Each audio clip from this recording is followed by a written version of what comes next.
Je vous rappelle que la chaîne est en partenariat avec Atsuka. Atsuka, c'est une marque de vêtements spécialisée dans le manga. Vous y trouverez tout ce que vous voulez. Du Death Note, du Pokémon, du Hunter x Hunter, du Chainsaw Man. Il y a pour tous les goûts. Vous avez plusieurs designs par vêtement, plusieurs tailles également par vêtement. Concrètement, voilà, il y a beaucoup de choix et c'est plutôt cool. Bien évidemment, vous devrez passer par mon lien en description, qui est donc mon lien d'affiliation. Et d'ailleurs, j'ai un petit code pour vous, le code ZAYLOK, XAYLOK, on se fait pas chier ici, qui vous permet d'avoir 25% de réduction sur tous les articles. Et en plus, ça vous donne un petit quelque chose, un petit t-shirt, ça permet de faire un petit cadeau pour les gens que vous aimez. La fatigue des super-héros existe-t-elle? C'est la question que je peux me poser aujourd'hui parce qu'on a eu les petites prévisions de la semaine domestique au box-office pour Deadpool et Wolverine. Vous le savez bien évidemment, le box-office fonctionne comme ça, on a le box-office international, avec voilà, l'Europe, l'Asie, etc. Et comme c'est des films américains, souvent le box-office domestique est aussi pris en compte, et même à part. C'est-à-dire que le box-office international, ça va être le reste du monde, et le box-office domestique, ça va être les États-Unis, quoi. Et aux États-Unis, le film Deadpool et Wolverine est assez attendu. Voilà, honnêtement, il y a une hype qui est derrière. C'est le trailer le plus visionné de tous les temps pour un film. Et peut-être même de tous les temps tout court. Je pense pas, mais voilà. C'est en tout cas la bande-annonce la plus visionnée pour un film de l'histoire, apparemment. En tout cas, il y a une carrière en genre que j'ai paumé certains morceaux de l'information, mais je pense que c'est ça. Donc voilà, c'est un film qui est très attendu. Il y a beaucoup de gens qui disent que le film va flop. Ces gens-là... Vous pouvez pas fermer vos gueules 30 secondes. C'est comme hier, j'ai eu des mecs qui sont venus me faire chier en disant The Acolyte c'est woke. Ouais, allez, ta gueule. Ces gens-là qui viennent dans les commentaires, je vous le dis honnêtement, hein, les gens qui viennent dans les commentaires pour me dire que je suis woke ou que dans le genre, vous me faites juste rire. Parce que j'en ai tellement rien à branler de votre avis. C'est allez voter FN et fermez votre gueule, lâchez-moi les couilles, c'est bien. Hein?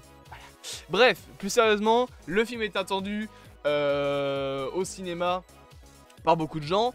Et on a eu du coup les résultats de combien est-ce qu'il pourrait faire au box-office. Il pourrait faire entre 200 à 230 millions de dollars, rien qu'aux États-Unis.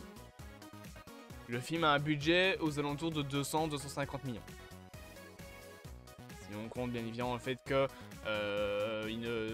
on va dire il n'y a que 40% du box-office total d'un film qui rentabilise réellement le film, il va rembourser la moitié de son budget rien que sur le sol américain en une semaine. 230 millions de dollars. Les gens qui disent que Deadpool et Wolverine va flop sont des cons. A titre de comparaison, Spider-Man No Way Home, qui est donc un film qui a été un carton monumental, quasiment 2 milliards. 2 milliards, je sais pas si vous vous rendez compte, a fait dans sa première semaine au box-office domestique, et encore à l'époque il y avait encore le Covid, c'était en décembre 2021, je rappelle, 260 millions de dollars. Un mois de décembre, le Covid, les gens un mois de décembre ont autre chose à foutre que d'aller au cinéma, ils doivent préparer Noël. Appelez mamie parce que mamie elle est en train de crever dans l'hôpital et que non, il faut que tu viennes fêter Noël avec la famille, enfin on s'en fout de ton cancer. C'est une blague, ok? Calmez-vous. 260 millions de dollars Spider-Man No Way Home. Et là, Deadpool et Wolverine est en pleine période estivale, donc ça veut dire que voilà, c'est durant l'été, les gens ont rien à faire durant l'été, et le film peut faire plus de 200 millions de dollars pour sa première semaine aux États-Unis. Je pense que Deadpool et Wolverine va taper le milliard. C'est sûr et certain. Honnêtement, je pense que c'est un des films les plus attendus de ces dernières années du côté de Marvel Studios. On en attend bien évidemment beaucoup, surtout moi de mon côté. J'attends de voir est-ce qu'il va enfin redresser la barre de Marvel ou est-ce qu'il va couler Marvel. Parce qu'on le dit souvent, mais c'est clair que si ce film ne fonctionne pas, Marvel va perdre son public. Alors, peut-être pas entièrement, il y aura toujours des gens pour soutenir le MCU, même si ça devenait aussi pourri que des films de chez Asylum. Mais honnêtement, si ce film-là ne fonctionne pas, ne vous attendez plus à avoir de grosses productions du côté de Marvel, parce qu'à mon avis, ils vont si Deadpool et Wolverine est un échec, largement diminuer les frais pour essayer que chaque film soit rentable, quitte à faire des films moins importants. Voire carrément reboot le plus vite possible. Parce que le problème de Marvel actuellement, je viens de me prendre mon logo Twitter dans la gueule, c'est que le MCU est dans une impasse. Ils ont perdu leur public. Voilà, on a un univers qui commence un petit peu à avoir une mauvaise réputation. Il faut redorer le blason. Alors, t'as les gens qui exagèrent, qui disent que tout est de la merde.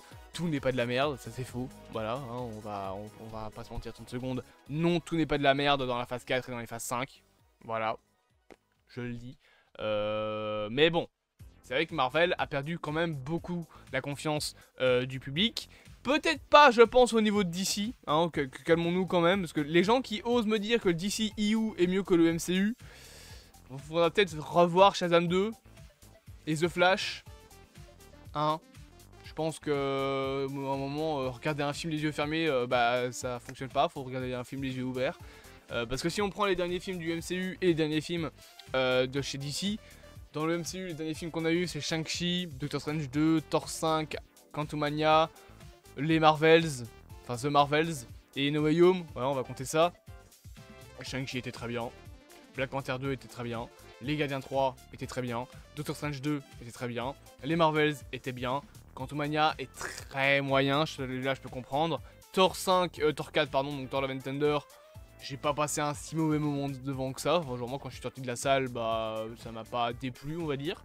Donc voilà, et Spider-Man No Way Home, il y a carrément une vidéo qui arrive là-dessus, mais honnêtement c'est pas un mauvais film, en tout cas pas un si mauvais film. De l'autre côté, on a DC. Aquaman 2, j'ai pas fini le film, c'est de la merde. Shazam 2, voilà.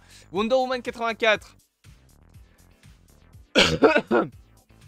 Voilà. The Flash. Bon bah c'est The Fraud et The Flop aussi. Et alors Blue Beetle. Ah, Blue Beetle. C'était tellement nul. Donc les gens qui viennent me dire que le DC EU est mieux que le MCU. Waouh. Ok. Dans quel univers? Pas dans celui-là en tout cas. Deadpool 3 est donc le film qui peut faire revenir Marvel sur le devant de la scène. Et plus précisément le film qui peut tout relancer. Parce que honnêtement, je pense que la suite du MCU va être bien. Thunderbolt a l'air de bien se préparer. Les films Captain America 4, ils essayent de bien le réparer aussi. Blade, bon bah vous savez ce que j'en pense de Blade, j'en ai fait une vidéo dessus. Donc voilà, je pense que Marvel commence sérieusement à essayer de réparer ses programmes.